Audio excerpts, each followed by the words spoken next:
In this video, you're going to learn what it takes for you to be mentally tough as an athlete. Hey there, I'm Eli Straw, mental performance coach and the founder of SuccessStartsWithin.com.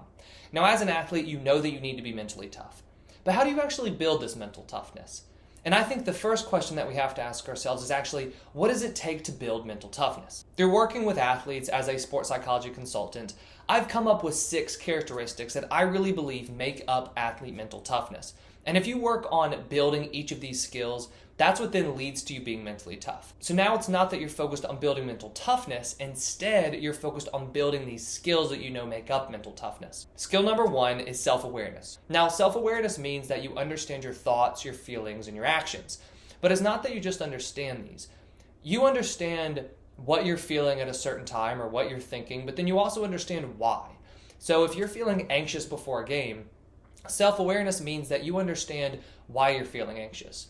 And so in order for you to understand why you're feeling anxious, you have to understand what you're thinking, because it's your thoughts and your focus that's leading to this anxiety. So then you identify, okay, this is what I'm thinking.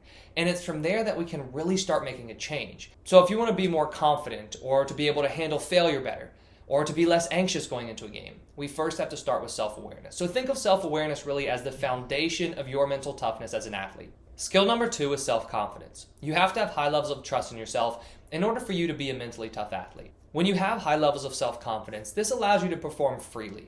Because a lot of times when you perform maybe tight or a little bit timidly, it's because you're not necessarily as confident and as trusting in your skills.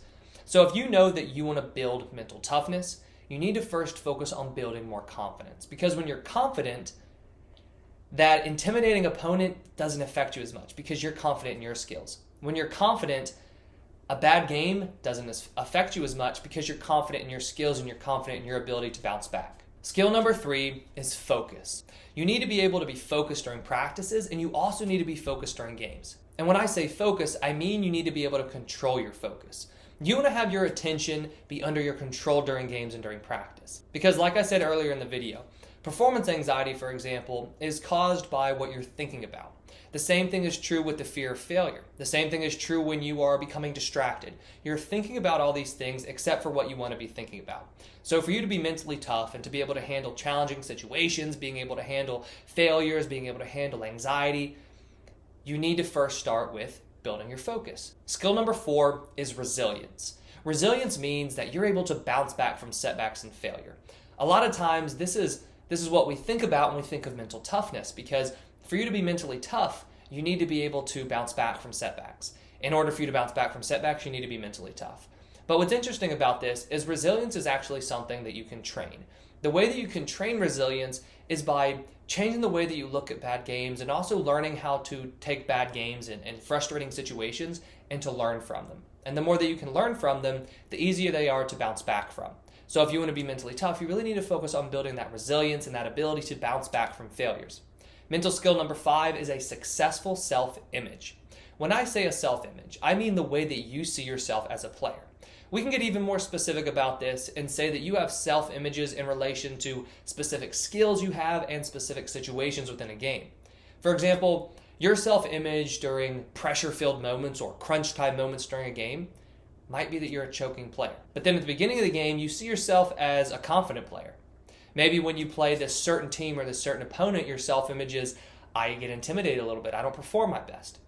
So we can really focus on changing the self-image and controlling the way that you see yourself.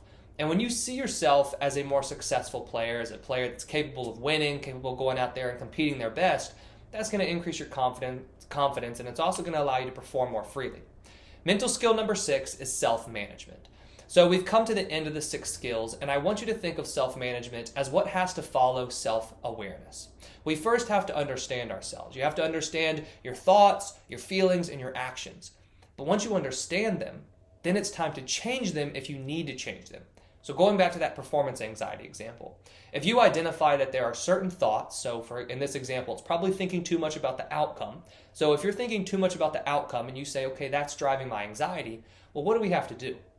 In that moment, you have to be able to change what you're thinking about. So right before a game starts, if you're feeling really anxious and you have the awareness to say, okay, I'm feeling anxious, it's the thoughts that I'm having about the outcome, worrying about whether I'm going to win, worrying about whether I'm going to increase my time. That's what's causing my anxiety. Well, then you have to say, okay, what should I be thinking about? And in that moment, you probably need to be thinking more in terms of your confidence, more in terms of what you need to be focused on right now and going over your objectives for the game. But in order for you to really be mentally tough, you have to master that skill of self-management. So those are the 6 characteristics that you need as an athlete to be mentally tough. I hope that this video gave you a little bit more of a tangible idea of what you need to focus on to build mental toughness. Because I know that it can be frustrating if you have coaches telling you that you need to be mentally tough, but yet sometimes you don't know how to build mental toughness. And so that's why I wanted to outline these skills, because if you focus on building each of these skills, that's going to lead to you being mentally tough. So no longer are you saying, I need to be mentally tough. You're saying, I need to improve my self-awareness, my self-confidence, my focus, my resilience, my self-image, and then also I need to improve my self-management. If you have any questions about mental toughness or any other sports psychology topic, please leave them in the comments below. Thank you for watching, and I wish you the best of success in all that you do.